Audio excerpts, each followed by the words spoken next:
Okay, देखो देखो अब तुम सब ध्यान से सुनो। देखो हम दो चीजें करेंगे अब।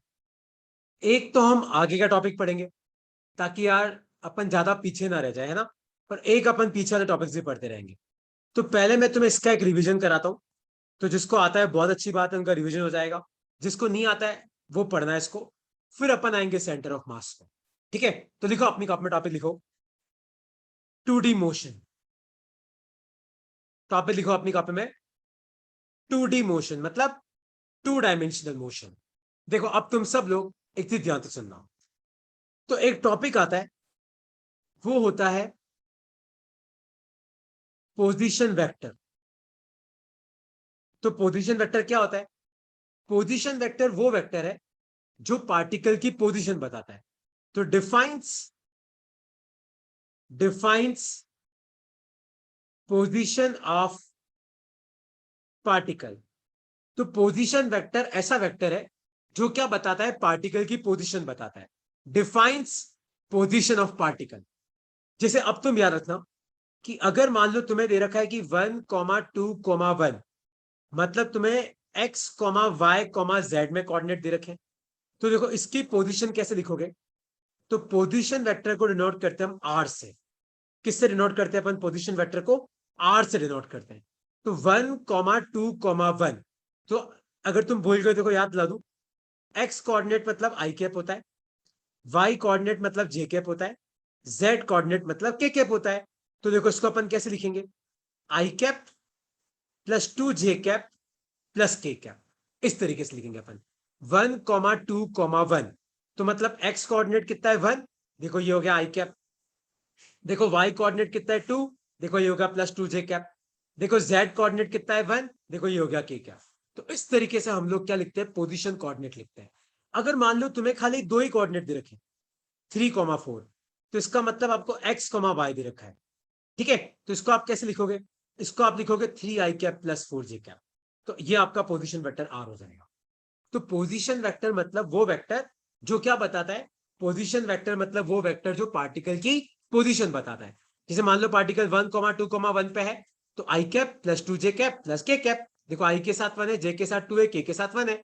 3,4 पे है तो 3 i कैप +4 जे कैप। तो ये हो गया आपका पोजीशन वेक्टर। किसी को इसमें कोई डाउट है तो तुम मुझसे पूछ सकते हो यार। कोई भी डाउट है इसमें तो तुम मुझसे पूछ सकते हो। नहीं है सर। क्लियर हो गया?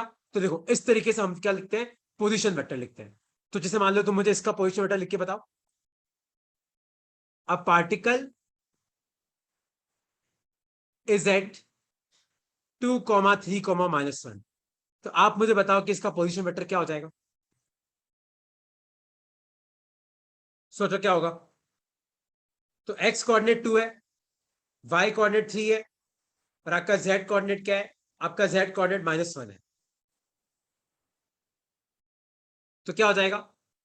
2 i कैप +3 जे कैप -के कैप। कोई डाउट तो नहीं है? कैसा है ये कि डाउट है इसमें?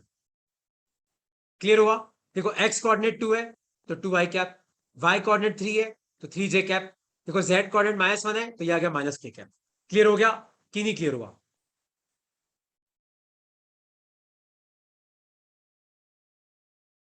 आया समझ में कैसे निकालते हैं कि नहीं समझ में आया? कोई डाउट है इसमें तो पूछो यार। क्लियर हो गया? तो नेक्स्ट लिखो अपनी कॉपी में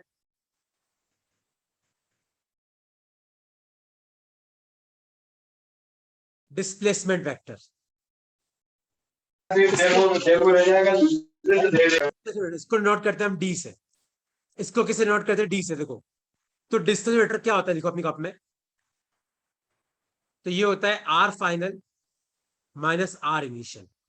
तो आर एफ का मतलब होता है फाइनल पोजीशन वेक्टर। आर आई का मतलब होता है इनिशियल पोजीशन वेक्टर। तो देखो डिस्प्लेसमेंट वेक्टर कैसे निकालते हैं? Final position vector, final position vector minus initial position vector. ये कैसे निकालते हैं? Final position vector minus initial position vector. तो आर एफ का मतलब होता है फाइनल पोजीशन वेक्टर, आर आई का मतलब होता है इनिशियल पोजीशन वेक्टर। देखो इसका एक क्वेश्चन मैं करूंगा, अगला क्वेश्चन तुम लोग ट्राई करना। पहले लिख लो अपनी कॉपी में। सर ये तो पहले ही पढ़ा दिया था ना आपने। इसका न्यू वर्क का रिविजन करा रहा हूँ। ठीक है इनका हो गया, वो 2 मिनट रिवाइज कर लो, फिर अपन आगे वाले टॉपिक पाएंगे, वो है सेंटर ऑफ मास। जिनको आता है बहुत अच्छी बात है, आप लोग थोड़ी देर रिवाइज कर लो, 5-10 मिनट, फिर अपन आगे वाले टॉपिक पाएंगे। ठीक है, तो देखो, पोजीशन वेक्टर वो वेक्टर है जो पार्टिकल की पोजीशन बताता है ना। जैसे मान लो कि पार्टिकल 1,2,1 पे है, तो पोजीशन वेक्टर क्या हो जाएगा, i cap plus 2j cap plus k cap. Particle 3,4 पे है तो क्या हो गया, 3i cap plus 4j cap. अब आते हैं अपन डिस्प्लेसमेंट वेक्टर पे। तो डिस्प्लेसमेंट वेक्टर क्या होता है, वो होता है final position vector minus initial position vector. जैसे मान लो कि तुम्हारे एग्जाम में ऐसा क्वेश्चन आता है, solve a particle is a particle is initially at 3,4 and moved to 5,6। तो क्वेश्चन है, find are I comma R F comma D. तो आपको बताना है कि इनिशियल पोजीशन वेक्टर क्या होगा, फाइनल पोजीशन वेक्टर क्या होगा, और डिस्टेंस वेक्टर क्या होगा। करो, ट्राई करो, क्या आएगा इसका आंसर, लगाओ जल्दी, लगाओ दोस्तों आप, क्या होगा इसका आंसर, क्या होगा इसका इनिशियल पोजीशन वेक्टर। वो खड़ा है 3,4 पे, तो ये क्या हो जाएगा, 3i cap plus 4j cap हो जाएगा। फिर वो चला गया 5,6 पे, तो आप मुझे बताओ क्या होगा इसका final position vector, 5i cap plus 6j cap हो जाएगा। तो मैं आप मुझे, तो डिस्टेंस वेक्टर क्या होता है, ये होता है final position vector minus initial position vector. तो फाइनल पोजीशन वेक्टर क्या है, 5i cap plus 6j cap, initial क्या है 3i cap plus 4j cap. Solve करो, कितना आएगा देखो, 5i minus 3i 2i, 6j minus 4j 2j। तो ये आ गया आपका डिस्प्लेसमेंट वेक्टर, लिख लो। किसी को इसमें कोई डाउट है तो तुम मुझसे पूछ सकते हो यार, कोई भी डाउट है तो पूछो। कि एक पार्टिकल शुरू में 3,4 पे था, फिर वो 5,6 पे चला गया, तो ये आपका इनिशियल पोजीशन वेक्टर, ये आपका फाइनल पोजीशन वेक्टर। और डिस्प्लेसमेंट क्या होता है, डिस्प्लेसमेंट का मतलब होता है final position minus initial position. तो 5,6 मतलब क्या हो गया, 5i cap plus 6j cap, initial क्या है 3,4 मतलब 3i cap plus 4j cap. तो इसमें से घटाओ, तो 5i में से 3i गया 2i बचा, 6j में से 4j गया 2j बचा, तो ये आ गया तुम्हारा 2i cap plus 2j cap. कोई भी डाउट है इसमें तो तुम मुझसे पूछ सकते हो यार, कोई भी डाउट है इसमें तो आप मुझसे पूछ सकते हो।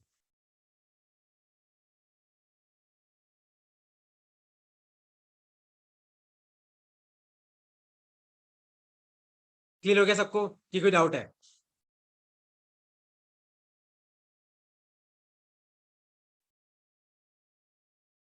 ओके, कोई डाउट नहीं है, तो नेक्स्ट टॉपिक लिखो अपनी कॉपी में, एवरेज वेलोसिटी इन, एवरेज वेलोसिटी इन 2 डायमेंशन। देखो अब तुम सब एक चीज ध्यान से सुनो, मान लो ये कोई बंदा है, मान लो उसका इनिशियल पोजीशन वेक्टर है आ रहा है, और मान लो वो जब इस पोजीशन पे खड़ा है ना, तो टाइम दे रखा है टी आई। तो टी आई मतलब आपको दे रखा है इनिशियल टाइम, आर आई का मतलब आपको दे रखा है इनिशियल पोजीशन वेक्टर। और मान लो कि वो बाद में आदमी चलते चलते चलते चलते चलते यहां पहुंच गया, मान लो ये उसकी पोजीशन है आर एफ। तो आर एफ का मतलब है फाइनल पोजीशन वेक्टर। और मान लो जब वो वहां पे पहुंचे तो टाइम हो रहा है टी एफ, तो टी एफ का मतलब होता है फाइनल टाइम। तो अगर तुम लोग भूल गए हो तो मैं तुम्हें याद दिला दूं, याद है एवरेज वेलोसिटी क्या होता है, याद है वेलोसिटी का फॉर्मूला, वेलोसिटी होता है displacement divided by time taken. क्या होता है velocity, displacement divided by time taken. तो डिस्प्लेसमेंट डी, और कितना टाइम लगा देखो, ये आपका इनिशियल टाइम है, ये आपका फाइनल टाइम है। तो टाइम कितना लगा, T final minus T initial. और मैंने तुम्हें क्या सिखाया, डिस्प्लेसमेंट क्या होता है, final position minus initial position, और टाइम कितना लगा, T final minus initial time है।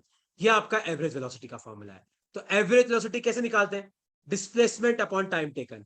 डिस्प्लेसमेंट क्या होता है, final position minus initial position.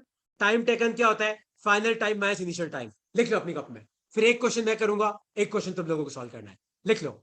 और कोई भी डाउट इसमें तो आप मुझसे पूछ सकते हो यार।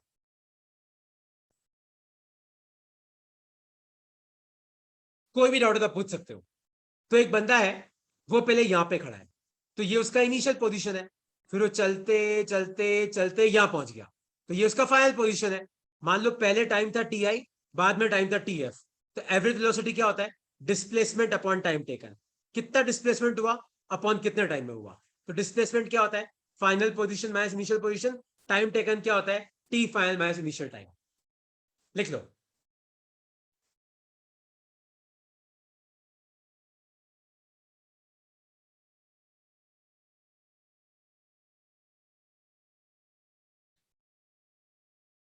ठीक है, देखो अपन इसका एक क्वेश्चन सॉल्व करते हैं, फिर अपन नेक्स्ट टॉपिक पे बढ़ेंगे।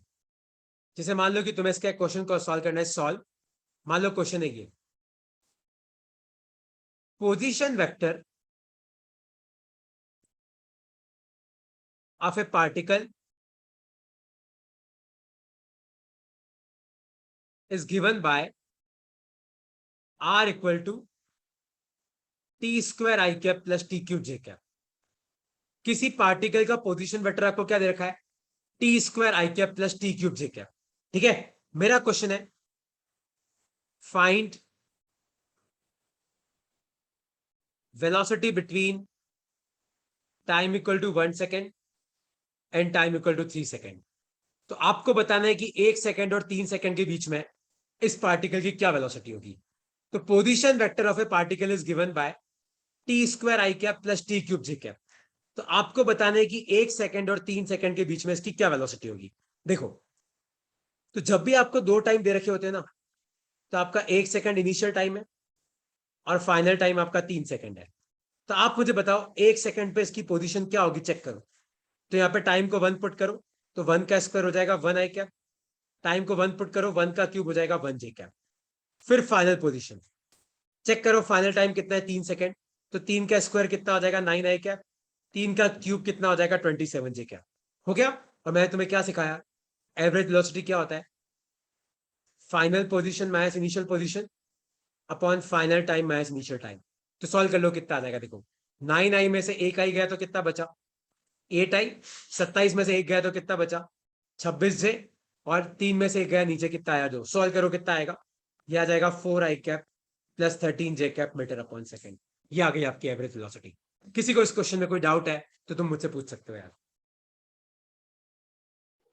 सर इनिशियल वेलोसिटी और फाइनल वेलोसिटी कैसे निकाली थी? नहीं, इनिशियल वेलोसिटी नहीं निकाली बेटा। देख, तेरे को दे रखा है कि पार्टिकल का पोजीशन वेक्टर है ये आर। आर कितना दे रखा है तेरे को? टी स्क्वायर आई के प्लस टी क्यूब जे दे रखा है। आर ये बताता है कि तेरे पार्टिकल की पोजीशन क्या है। तो देख, 1 सेकंड पे क्या पोजीशन है? मैंने टाइम को 1 पुट कर दिया। देख, 3 सेकंड पे क्या पोजीशन है? देख, मैंने टाइम को 3 पुट कर दिया। और वेलोसिटी क्या होता है? Final position minus initial position upon final time minus initial time. बस सारी वैल्यू पुट कर दिया। तो देख, 9 आई में से आई गया तो कितना बचा? 8 आई। 27 में से जे गया तो कितना बचा? 26 जे। और 3 में से एक गया नीचे, कितना आ गया? 2 आ गया। बस सॉल्व करके तुम्हारा आंसर आ गया।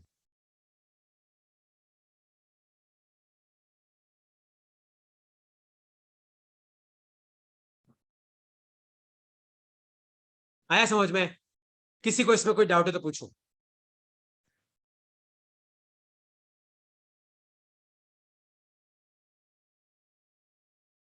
ओके, देखो कोई डाउट नहीं है।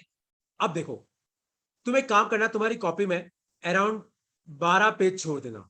ठीक है, क्योंकि देखो हाँ। अपन को थोड़ा सा आगे भी चलना पड़ेगा, थोड़ा पीछे भी। तो अपन आगे का भी टॉपिक करेंगे, पीछे का भी करेंगे। तो ये भी अपन करते रहेंगे, एक टॉपिक आगे का भी।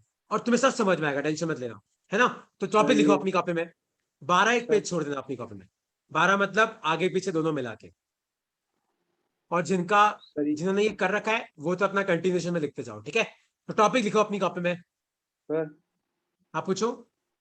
सर वो उसमें 8 आई कैप प्लस 26 जे कैप में वो 2 से कैसे काटा है 26 ये को? देखना, वेलोसिटी क्या होता है? Plus. Displacement upon time taken होता है कि नहीं होता है? तो टी फाइनल हाँ कितना सर। है? 3 है। टी इनिशियल कितना है? 1 है। तो 3 में से एक गया, हाँ 2 सर। बचा। तो 2 4 अच्छा। जाए, ये 4 से कट गया, और ये 13 हो गया। ठीक है सर, हाँ सर समझ आ गया। ठीक है, तो टॉपिक लिखो अपनी हाँ कॉपी सर। में। सेंटर ऑफ मास। देखो, अब तुम सब ध्यान से सुनो। सेंटर ऑफ मास क्या चीज है? सेंटर ऑफ मास कैसे निकालते हैं? वो सब हम आज करना सीखेंगे। देखो, तो सेंटर ऑफ मास क्या होता है, पहले लिखो अपनी कॉपी में। Geometrical centre of a body is called as centre of mass. तो आपकी बॉडी का जो ज्योमेट्रिकल सेंटर होता है ना, उसको बोलते हैं अपन सेंटर ऑफ मास। जैसे मान लो कि तुम्हारे पास कोई स्क्वायर है, तो सामने दिख रहा है कि ये स्क्वायर का सेंटर है, तो ये हो गया सेंटर ऑफ मास। जैसे मान लो कि कोई सर्कल है, तो सामने दिख रहा है कि ये सेंटर है, तो ये हो गया सेंटर ऑफ मास। जैसे मान लो तुम्हारे पास कोई रेक्टेंगल है, तो सामने दिख रहा है कि ये सेंटर है, तो ये हो गया सेंटर ऑफ मास। जैसे मान लो तुम्हारे पास कोई ट्राइंगल है, तो ट्राइंगल का जो सेंट्रोइड होता है ना, अगर तुम्हारे पास मैथ्स है तो तुम सेंट्रोइड कैसे निकालते पढ़ोगे। अगर नहीं है तो ये होता है सेंटर ऑफ मास। क्या होता है ट्राइंगल का सेंटर? ट्राइंगल का जो सेंट्रोइड होता है ना, वो होता है सेंटर ऑफ मास। तो आपके मास का जो ज्योमेट्रिकल सेंटर है, वो होता है सेंटर ऑफ मास। जैसे ये नॉर्मल फिगर्स जो मैंने बनाए, इसमें तो देखो कितना आसान है कि यार सर देखो ये सेंटर है, सेंटर ऑफ मास, सर ये सेंटर है, सेंटर ऑफ मास, सर ये सेंटर है, सेंटर ऑफ मास, ये हो गया सेंटर ऑफ मास। जैसे मान लो कि तुम्हारे पास हेक्सागन है, मैं पूछूं कि बताओ हेक्सागन का सेंटर ऑफ मास कहाँ होगा, तो तुम बोलोगे सर ये यहाँ पे होगा आपका सेंटर ऑफ मास। तो इन सब में निकालना बहुत आसान है ना। लेकिन मान लो कि तुम्हारे पास कॉम्प्लेक्स स्ट्रक्चर्स है, जहां पे देखने से पता नहीं पड़ता कहां पे सेंटर ऑफ मास है। देखो वहां पे कैसे निकालते हैं, पहले ये लिख लो अपनी कॉपी में।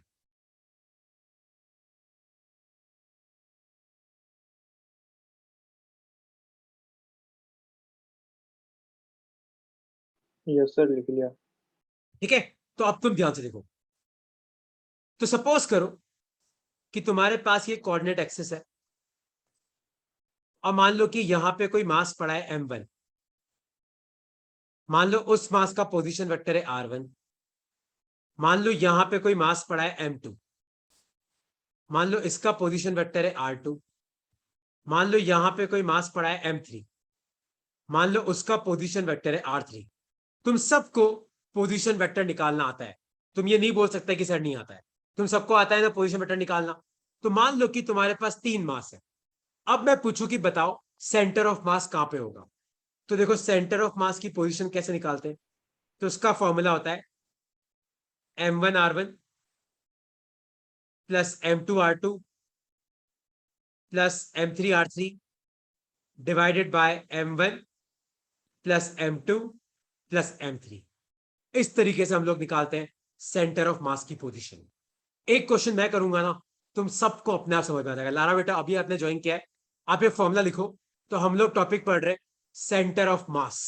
तो देखो, एक मास है m1 जिसका पोजीशन वेक्टर है r1। फिर एक मास है m2 जिसका पोजीशन वेक्टर है r2। फिर एक मास है m3 जिसका पोजीशन वेक्टर है r3। तो आपको बताना है कि सेंटर ऑफ मास की पोजीशन कहां पे होगी। तो सेंटर ऑफ मास की पोजीशन कहां पे होगी, देखो m1 इंटू r1, पहला मास इंटू उसका सेंटर का है। फिर दूसरा मास इंटू उसका सेंटर का है। फिर तीसरा मास इंटू उसका सेंटर का है। डिवीजन में आ जाएगा total mass m1 plus m2 plus m3। देखो एक क्वेश्चन मैं तुम्हें सॉल्व करना सिखाऊंगा, अगला तुम लोग ट्राई करना। पहले ये लिख लो अपनी कॉपी में। तो हाँ, अगर जैसे मान लो यहाँ पे 4 मास हो ना, तो आपको क्या करना है, आप प्लस m4 और नीचे प्लस m4 कर दो, है ना। तो अगर मान लो खाली 2 ही मास है, तो 2 ही मास के लिए अपन क्या लिखेंगे, m1r1 प्लस m2r2 अपन m1 प्लस m2। अगर मान लो 4 मास है, तो m1r1 plus m2r2 plus m3r3 plus m4r4, और नीचे आ जाएगा m1 plus m2 plus m3 plus m4।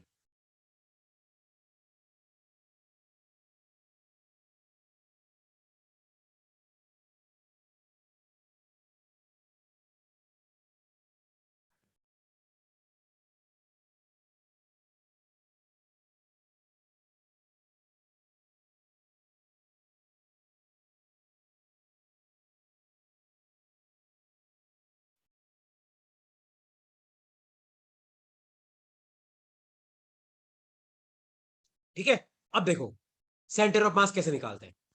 जैसे मान लो कि तुम्हारे एग्जाम में क्वेश्चन आता है,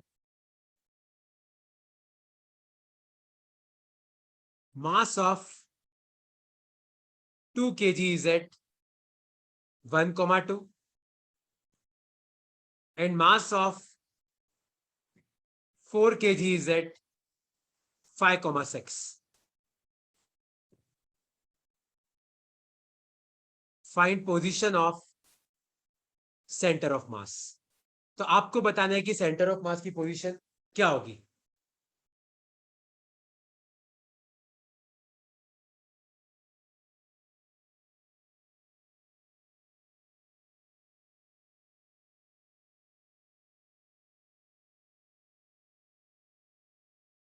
देखो कैसे करेंगे। तो आपको क्वेश्चन में दे रखा है कि 2 kg का मास कहां पड़ा हुआ है 1,2 पे। तो 2 kg का मास कहां पड़ा हुआ है 1,2 पे। तो अब तुम मुझे बताओ, जिसको नहीं पता है या जिसको पता है लाना बेटा ध्यान से देखना, कि अगर कोई पार्टिकल 1,2 पे पड़ा है तो उसका पोजीशन वेक्टर क्या हो जाएगा, i cap plus 2 j cap. तो एक्स कोऑर्डिनेट 1 है तो आई कैप के साथ 1, वाई कोऑर्डिनेट 2 है देखो जे कैप के साथ 2। तो मतलब आपका पहला मास कितना है 2 kg, और उसकी पोजीशन क्या है i cap plus 2 j cap. And mass of 4 kg is at 5,6। तो 4 kg का मास कहां पे पड़ा हुआ है 5,6 पे। तो 5,6 मतलब क्या हो जाएगा 5 आई कैप प्लस 6 जे कैप हो जाएगा। और दूसरा मास है कितना 4 kg। तो मैं तुम्हें क्या सिखाया, और ये दूसरे मास का पोजीशन है, तो मैं तुम्हें क्या सिखाया कि सेंटर ऑफ मास का पोजीशन कैसे निकालते हैं, m1r1 plus m2r2 upon m1 plus m2। तो पहला मास कितना है 2 है, देखो उसकी पोजीशन क्या है i cap plus 2 j cap. दूसरा मास कितना है 4 है, देखो उसकी पोजीशन क्या है 5 आई कैप प्लस 6 जे कैप। और नीचे टोटल मास कितना आ जाएगा 4 और 2 कितना हो जाएगा 6 हो जाएगा। देखो सॉल्व करो कितना आएगा।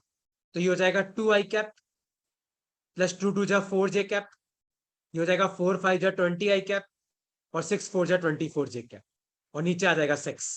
आज सॉल्व करो देखो कितना आएगा, 20 आई और 2 आई कितना हो जाएगा 22 आई कैप, और 24 और 4 कितना हो जाएगा 28 जे कैप अपॉन 6। ये आ गया आपका पोजीशन ऑफ सेंटर ऑफ मास। किसी को इसमें कोई भी डाउट है तो तुम मुझसे पूछ सकते हो यार कि सर हमें इसमें डाउट आ रहा है इसमें डाउट आ रहा है, क्योंकि एक क्वेश्चन तुम्हें समझ में आ गया ना, बाकी सब एक जैसे। तो कोई भी डाउट है तो पूछो इसमें।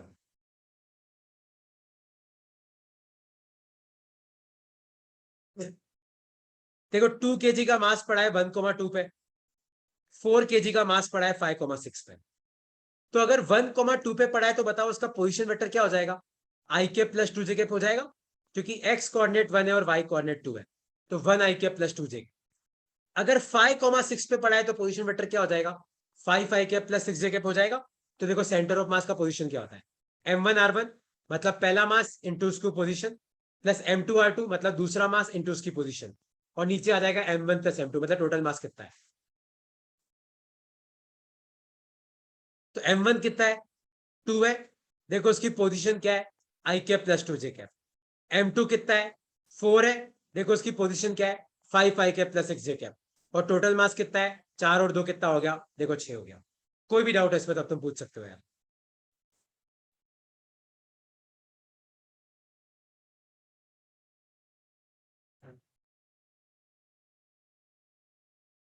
आद्या बेटा कोई डाउट है, अर्चना कोई डाउट है, भावन भव्याक्षी कोई डाउट है, लारा साहिल कोई भी डाउट है तो पूछो, लुबेना कोई डाउट है तो पूछो। No doubt, sir. देखो एक क्वेश्चन तुम लोग सॉल्व करो।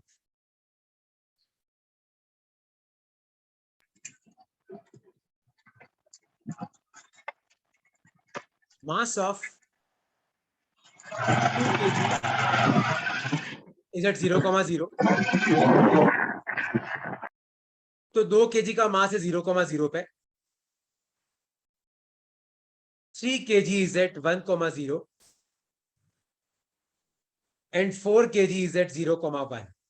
तो आपके पास 3 मास है। देखो 2 kg का मास तो पड़ा हुआ है 0,0 पे, 3 kg का मास पड़ा हुआ है 1,0 पे, 4 kg का मास पड़ा हुआ है 0,1 पे। तो आपको बताना है find position of centre of mass. तो आपको बताना है कि सेंटर ऑफ मास की पोजीशन क्या होगी। करो ट्राई करो क्या आएगा इसका आंसर।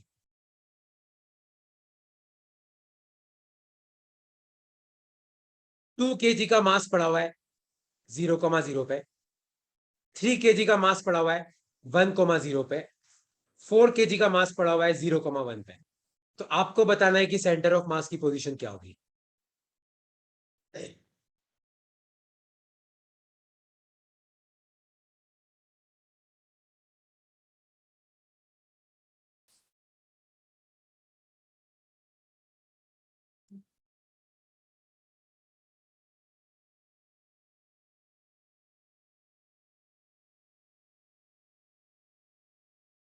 कैसे करोगे? देखो 2 kg का पड़ा हुआ है, 3 kg का पड़ा हुआ है और 4 kg का पड़ा हुआ है। हो गया? देखो ये आपका M1 मास है। आप M1 M2 M3 किसी को भी ले सकते हो, कोई रोकेगा नहीं आपको। मान लो ये M2 है, मान लो ये M3 है, तो इसका पोजिशन वेक्टर क्या आ जाएगा? 0 i cap plus 0 j cap. इसका पोजिशन वेक्टर क्या आ जाएगा? i cap plus 0 j cap. और तीसरे वाले का पोजिशन वेक्टर क्या आ जाएगा? 0 i cap plus j cap. आया समझ में? तो आप मुझे बताओ RCOM क्या होगा? ये आ जाएगा M1 R1 plus M2 R2 plus M3 R3 upon M1 plus M2 plus M3। तो M1 कितना है? देखो 2 है, ब्रैकेट में आ जाएगा 0 i cap plus 0 j cap. M2 कितना है? 3 है, ये आ जाएगा खाली i कैप। M3 कितना है? 4 है, ये आ जाएगा खाली j कैप।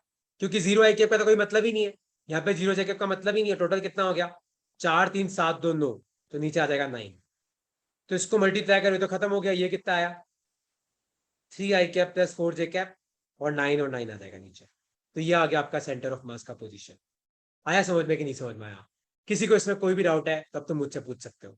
तो आप मुझे बताओ सेंटर ऑफ मास का पोजीशन क्या होगा? देखो i कैप के साथ 3/9 है, कॉमा j कैप के साथ 4/9 है। तो आप ऐसे कोऑर्डिनेट वापस लिख सकते हो, लिख लो। किसी को इसमें कोई डाउट हो तो पूछो यार।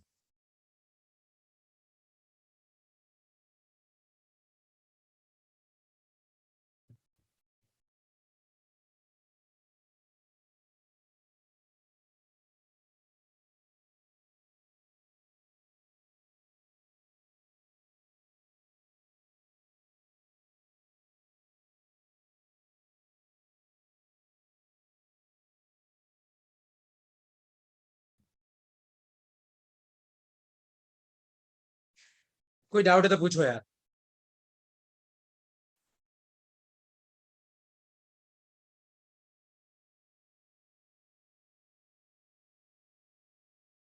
हाँ हाँ, भाविन कर सकते हैं। ये 3/9 को 1/3 लिख दो, क्या फर्क पड़ता है यार।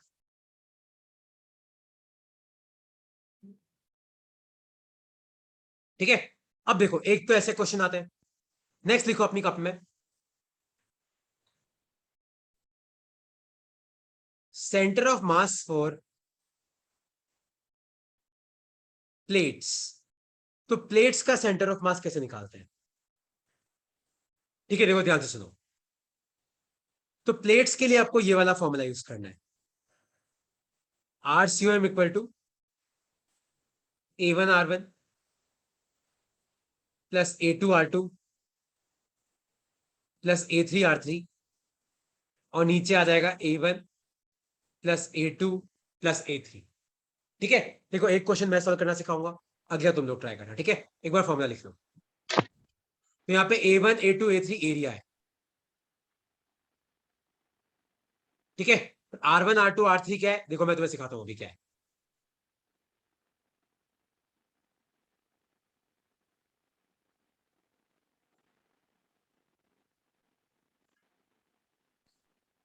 ठीक है, अब तुम सब ध्यान से देखना। सर हाँ सर पूछो। अपने खाने वाली प्लेट का अरे खाने वाली प्लेटें नहीं अपन रहे। प्लेट्स का हाँ, मतलब होता है कि जैसे मान ले कि तेरे एग्जाम में ऐसा कोई प्लेट आ गया कि ये प्लेट है, बता इसका सेंटर क्या है?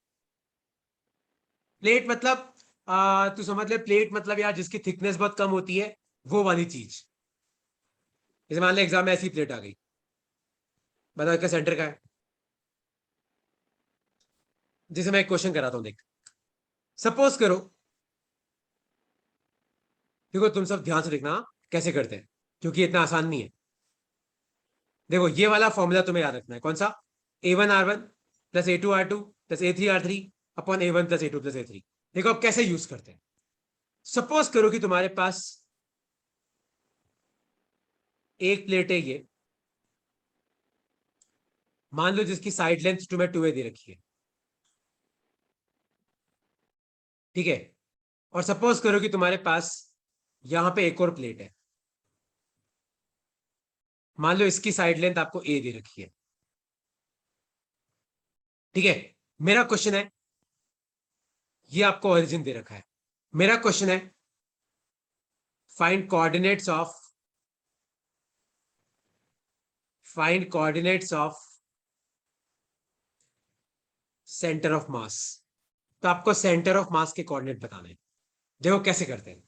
अब ऐसे क्वेश्चन कैसे करते हैं, अब तुम सब ध्यान से सुनना। देखो यहां पे बेसिकली दो एरिया है। एक तो ये वाला एरिया है, देखो ये वाला एरिया मान लो A1 है। तो आप मुझे बताओ ये वाला एरिया कितना होगा। स्क्वायर का एरिया क्या होता है, लेंथ, लेंथ इंटू लेंथ। तो 2a इंटू 2a कितना हो जाएगा, 4a स्क्वायर हो जाएगा। अब तक तो किसी को कोई डाउट नहीं है।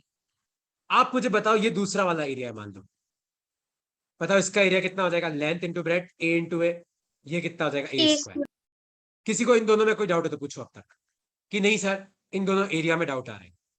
ये तो क्लियर है। अब देखो, हाँ सर। अब R1 कैसे निकालते हैं। R1 का मतलब होता है कि पहले एरिया का सेंटर का है। तो यही होगा तुम्हारे पहले एरिया का सेंटर। देखो यहां पे कैसे पहुंचेंगे, तो सेंटर बीच में होता है। तो यहां से लेके यहां तक 2a है, तो यहां से लेके यहां तक कितना हो जाएगा, A हो जाएगा। और ये भी 2a है, तो यहां से यहां भी कितना हो जाएगा, A। तो तुम सब ध्यान से देखना, किसी भी एरिया का सेंटर कैसे निकालते हैं। तो आपको चालू हमेशा कहां से करना है, 0,0 से। तो अब कितना आगे आए, A आगे आए। कितना ऊपर गए, A ऊपर गए। तो जितना आगे आए वो हो जाता है आपका x कोऑर्डिनेट, मतलब ए आई कैप। जितना ऊपर गए वो आपका हो जाता है y कोऑर्डिनेट। तो ये हो जाएगा प्लस ए जे कैप। तो ये आ गया। तो तुम्हें समझ में आया। इस R1 का मतलब है कि पहले एरिया का सेंटर का है। R2 का मतलब है कि दूसरे एरिया का सेंटर का है। R3 का मतलब है कि तीसरे एरिया का सेंटर का है। ऐसे निकालते हैं हम लोग, है ना। तो देखो यहां पे ध्यान से देखो। तो सबको A1 का सेंटर निकालने में कोई डाउट है तो पूछो, कि सर यार A1 का सेंटर निकालना नहीं आ रहा है। तो इसका सेंटर यहां पे होगा, तो यहां कैसे पहुंचेंगे। देखो ये 2a है, तो आधा आगे आए आधा ऊपर गए, आ गया। अब देखो A2 का सेंटर कहां पे होगा, यहां पे होगा कि नहीं होगा, सोचो। यहीं पे होगा। देखो यहां तक कैसे पहुंचेंगे, तो अपने को निकालना है R2।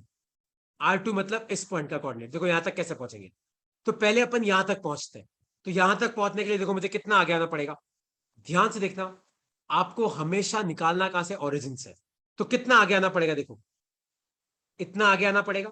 तो अब कितना आगे आया, देखो 2a तो ये हो गया, और यहां से लेके यहां तक a है, तो ये a/2 हो गया। तो x में आप कितना आगे आए, 2a प्लस a/2 आई कैप हो गया। अब आपको कितना ऊपर जाना है, देखो ये a है, लेकिन सेंटर तक पहुंचने के लिए तो आधा ही ऊपर जाना पड़ेगा। तो a का आधा क्या हो जाएगा, a/2 जे कैप हो गया। तो सॉल्व करो, कितना आ जाएगा, ये आ जाएगा 5a/2 आई कैप प्लस a/2 जे कैप। ये आ गया आपका R2।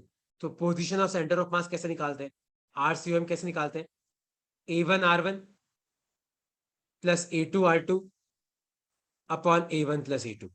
तो पहला एरिया कितना है, 4a स्क्वायर। उसका पोजीशन कितना है, ब्रैकेट में आ जाएगा ए आई कैप प्लस ए जे कैप। दूसरा एरिया कितना है, ए स्क्वायर। उसका सेंटर कहां पे है, 5a/2 आई कैप प्लस a/2 जे कैप। और नीचे टोटल एरिया कितना आ जाएगा, 4a स्क्वायर प्लस ए स्क्वायर। ये आ गया आपका आंसर। किसी को इसमें कोई डाउट है तो अब तुम मुझसे पूछ सकते हो।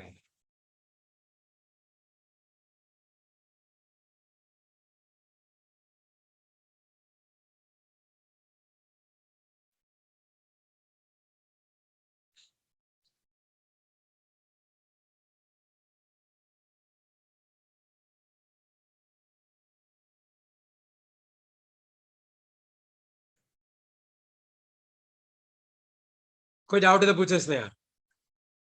तो A1 के आगे अपन जो R1 लिखते ना, इस R1 का मतलब है कि भाई साहब इस एरिया का सेंटर का है। R2 का मतलब है कि भैया A2 का सेंटर का है। ये देखो ये सेंटर है। देखो एक क्वेश्चन तुम देखो यहाँ पे ना, अगर तुम्हें सेंटर निकाल लिया ना, तुम्हारा काम वैसे ही हो जाएगा। बस सेंटर निकालने के बाद तो क्या है, खाली वैल्यू तो पुट करनी है। जैसे मान लो कि तुम ये वाला सॉल्व करो, जैसे मान लो कि तुम्हारे एग्जाम में ऐसा आ जाए, find centre of mass of given plate.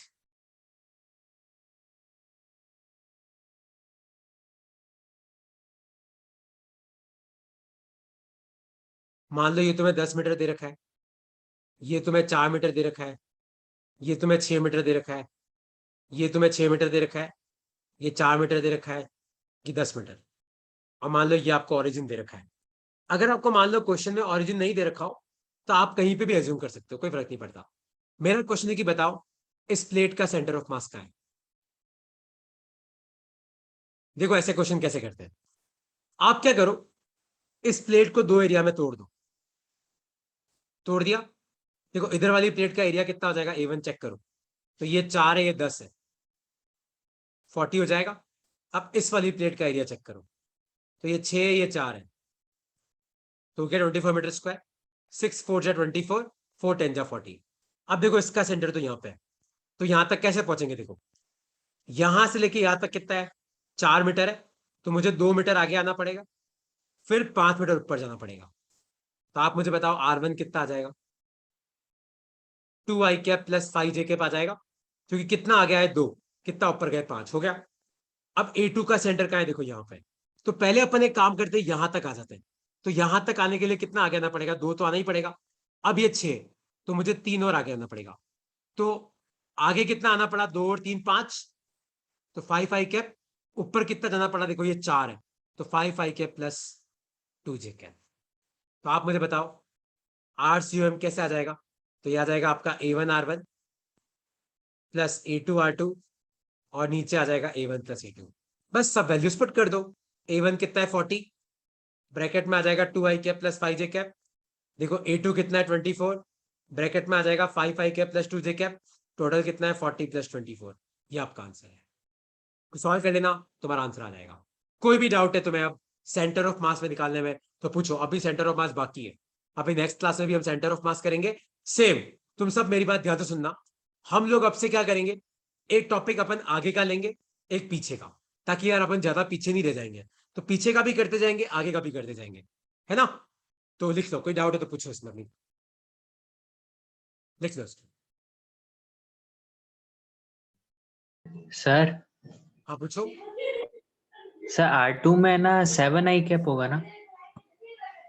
7i cap, देख दो तो ये हो गया, ओहो सॉरी सॉरी, 4 हो जाएगा ये, 4 और 3 7i कैप हो जाएगा। अपने को यहां से यहां आना है, हाँ करेक्ट है, 7 होगा भाई, वेरी गुड यार। यहां से यहां पहले 4 आना पड़ेगा, फिर 3, 4 3 7, 7i cap plus 2j cap होगा, करेक्ट है करेक्ट।